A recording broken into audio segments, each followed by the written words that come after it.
in the Montbeliarde cattle breed. The evolution of the climate will lead to higher temperatures, but also to more frequent extreme events, as heat peaks or heat waves. For cattle, exposure to high temperatures induces a decrease in their production, an alteration of their health, their reproduction, or their welfare. In this context, the identification of heat-tolerant animals within the high production breeds will be useful in long term if these animals are able to maintain high production when they are exposed to hot temperatures. The first objective of this study is to evaluate the impact of its stress on milk yield of Montbeliarde cows bred in France. It's a study at a population level that allows to determine what is on average the comfort temperature of Montbeliarde cows bred in France. The second objective is to perform a study of genotype by environment interactions with the environmental variable, which is a meteorological gradient.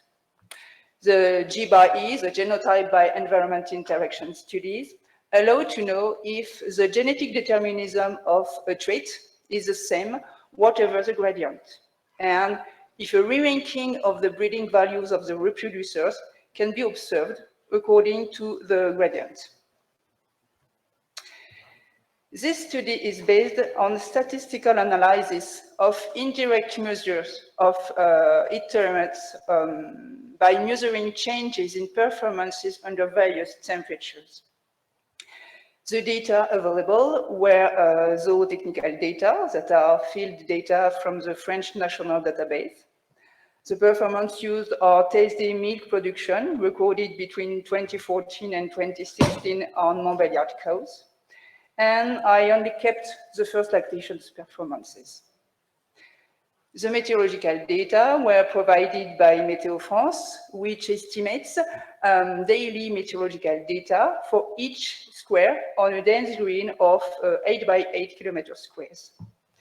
These meteorological data are temperatures, rainfall, relative humidity, solar radiation, and so on. They can be considered individually or combined into new synthetic variables. And this meteorological variable can be considered at different scales, daily or cumulative over a period of time. And in this study, the meteorological gradient used is an index combining the temperature and the humidity. You well know in now its name is THI for temperature humidity index, and its formula is given here. The THI depends on the average temperature and is slightly modulated by the relative humidity. The two databases were matched according to the common code of each farm, and the meteorological gradient I finally retained is the average THI on the 3-day period before the test date. The final dataset is a reduced dataset composed of about 250,000 performances recorded on more than 30,000 cows. And on the right, you can see the distribution of the average THI on the 3-day period before the test date and counter rate in our dataset, which is representative of the whole data. And the values range between 20 and 77. Let's move on to the models and the results, starting with the impact of the THI on milk yield. In this first model, the THI is adjusted as a fixed effect. So the estimated effect is the average effect of the THI grouped by classes on the performances of all females. Among the other fixed effects that have an impact on the milk production, I also considered, there are the contemporary group, and here the contemporary group is the her yield effect. The days in milk, which correspond to the stage of lactation, the age of calving, the gestation stage, and the season of calving. And briefly, in lower case, on the right, you can see the random effects. Random effects are specific to each animal. And here we have the genetic effect, the permanent effect of the cow, and the residuals. All results and all estimations obtained in this study were obtained with the software Wombat. Regarding the results, here are the average response on milk yield in kilogram per day of different levels of THI.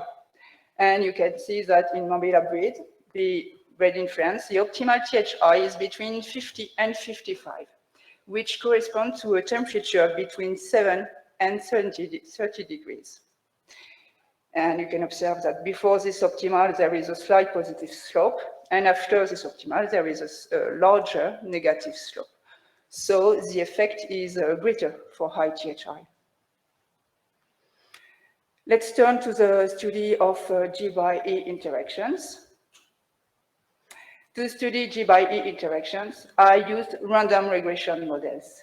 In this model, the environment is described by a continuous curve in a continuous variable, and the response of each genotype is modeled as a continuous curve along the environmental gradient.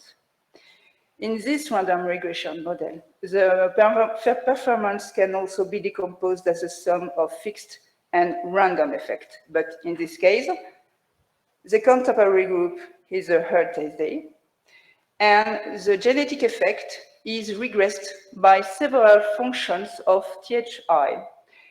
And as I used several performances recorded throughout the lactation, I also had to regress the genetic effect by functions of time, and here the time is characterized by the days in milk.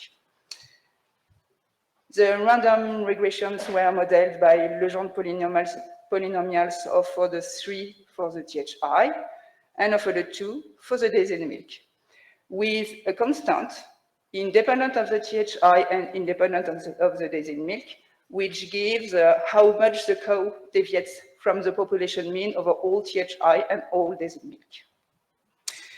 So for each function, one coefficient of regression is estimated for each animal, and the trajectories of the variances and the trajectories of the breeding values are estimated along the THI and the days in milk gradients.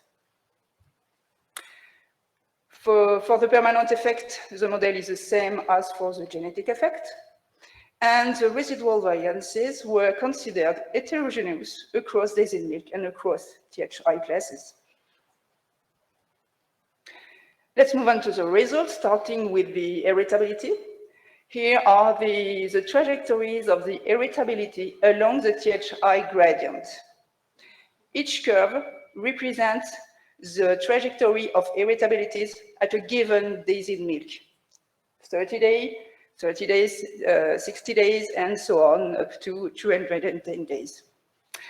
The values of the heritabilities range varies from 10 to 30%, and mainly according to the days in milk.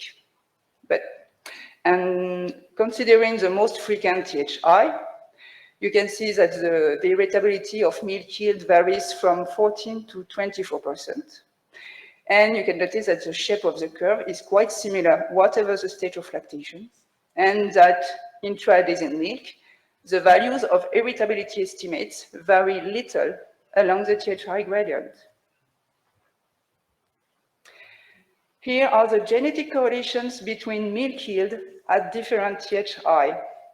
Sorry, yeah, it's missing information, but here the results are those obtained at a days in milk 150 days, but the results are similar at all other days in milk. For example, here are the genetic correlations of the true breeding values obtained at a THI 65 with all other true genetic values obtained at all other THI. And you can notice that all these genetic correlations are large, and whatever the stage of lactation, there are no correlations below 0.8. And most of them are even above 0.95.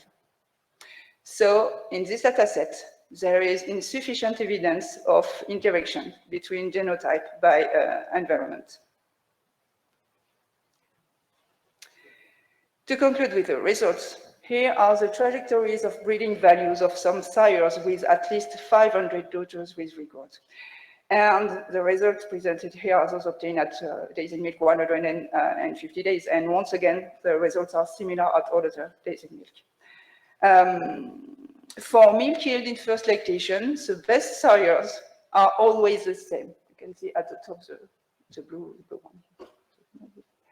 Yeah. Here, sorry. The best sires are always the same, regardless of the THI. But even though the genetic correlations are large, there are some re-rankings. For example, here the sire in orange seems to have higher breeding values, closer to that of the best sires when the THI is high. To conclude, it's perfect.